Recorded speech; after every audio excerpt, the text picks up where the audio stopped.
Hello my friends, my name is Tim Johnson. I got an email from someone the other day asking, will I ever be free from addiction?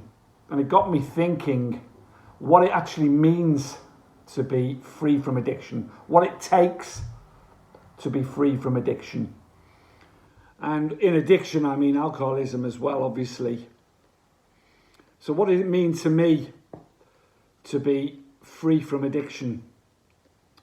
Well, I'd reached the stage in my addictions where I'd sort of lost hope. I was in a dark room and I was having to drink and take drugs every 2 or 3 hours.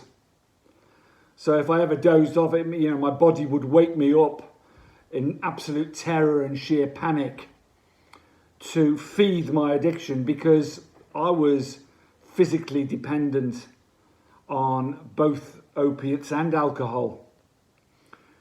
So my body would wake me up and I'd be in this sort of terror-stricken state, reaching and praying that there was a drink and a drug there every 2 or 3 hours, not getting anything at all from, or any sort of buzz or any sort of relaxation effect or anything from what I was doing. Just literally trying to survive and stave off withdrawal cravings and my own body turning against me, if you like. So that was sort of 24 hours a day. That's where my addiction had taken me, or my addictions had taken me to this extremely dark place. I mean, many of you watching this video certainly won't be at that stage yet. But let me assure you, if you have issues around alcohol and drugs, if you feel you're an alcoholic or you're addicted, it's a progressive situation. It gets worse on a day-by-day basis, basically. And it reaches a point, there's a tipping point along the way where you do become physically dependent, because your body needs more and more of that substance, whether it be alcohol or drugs, to reach the level it needs to reach. So it's progressive, it goes on and on and on, and eventually it will take everything from you. So, you reach this point, and for me it was isolating and very lonely. I'd lost almost everything. I'd certainly lost my self-respect and my dignity and my honesty, and I had every penny I had was spent on alcohol and drugs. I didn't care about anything or anyone. My loved ones, the people I care for most in the world. Your brain has a way, when you're deep in addiction, of pushing all of that stuff to the back.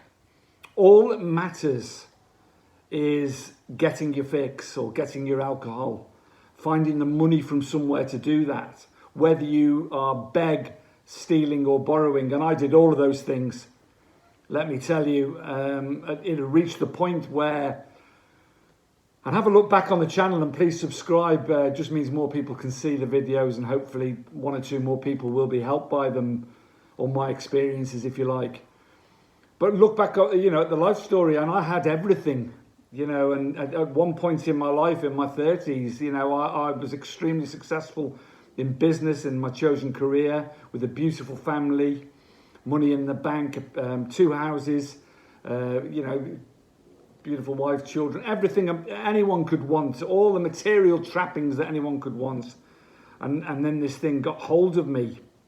It was always there, but as it reached that point in probably in my late 30s, when opiates became involved as well, it got hold of me and took everything from me.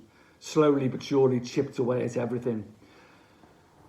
So becoming free, or freedom from addiction, if you like, is freedom. Because suddenly, when you reach that amazing point, and all of you watching this, whatever stage you're at, whether you're just worried now, whether you're thinking about seeking help, whether you're deep in a pit of despair, whether you're in early sobriety, it doesn't matter, early sobriety, whatever.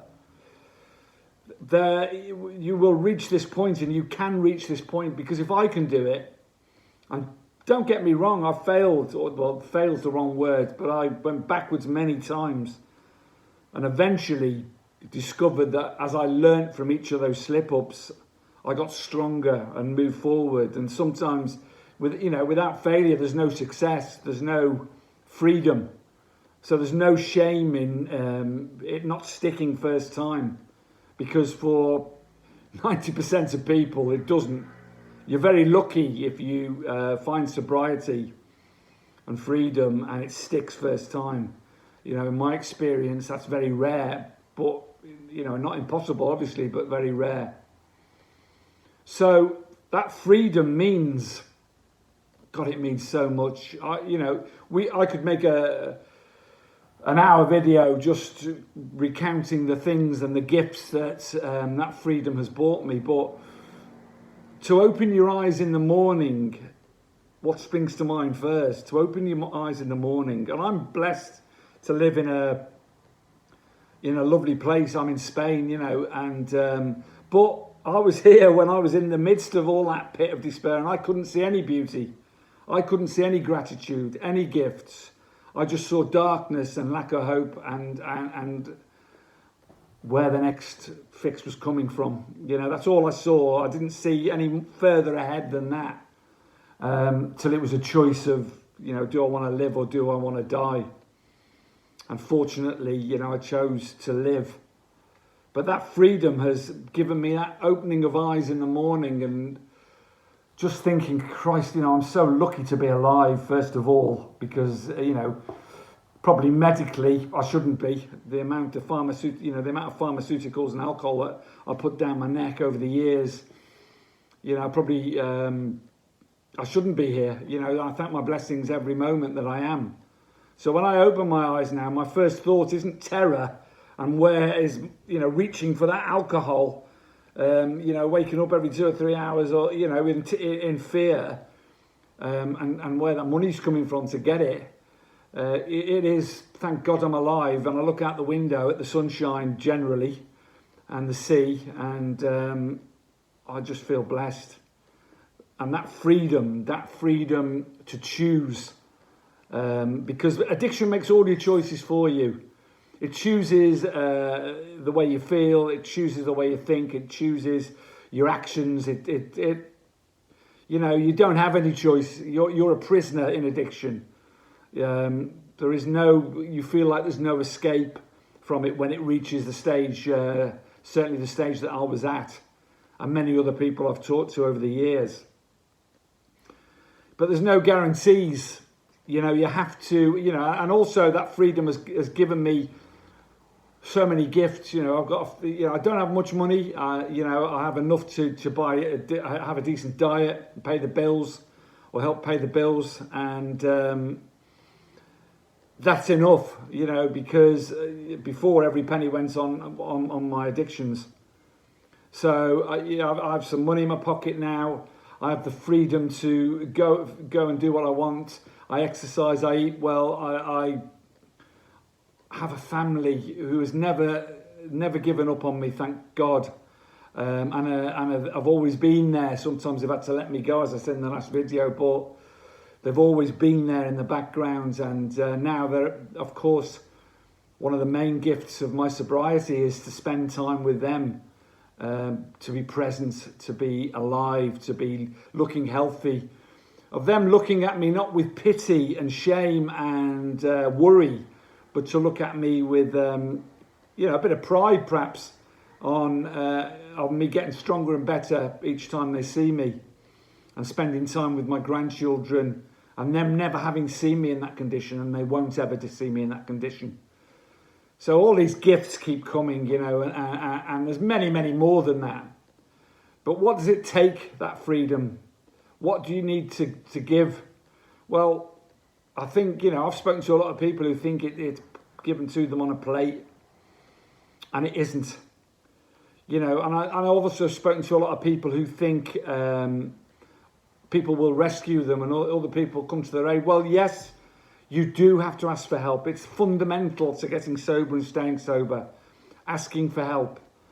You know, that strength that you have to find, you know, to find the courage, if you like, to ask someone for help, or some you know, whether it's a group, whether it's a fellowship, whether it's people online, whether it's your family, whether it's a professional like a doctor or you know, a counsellor, whatever it, a drugs counsellor, alcohol counselling, whatever it takes, you have to ask for help. But before that, you have to take responsibility.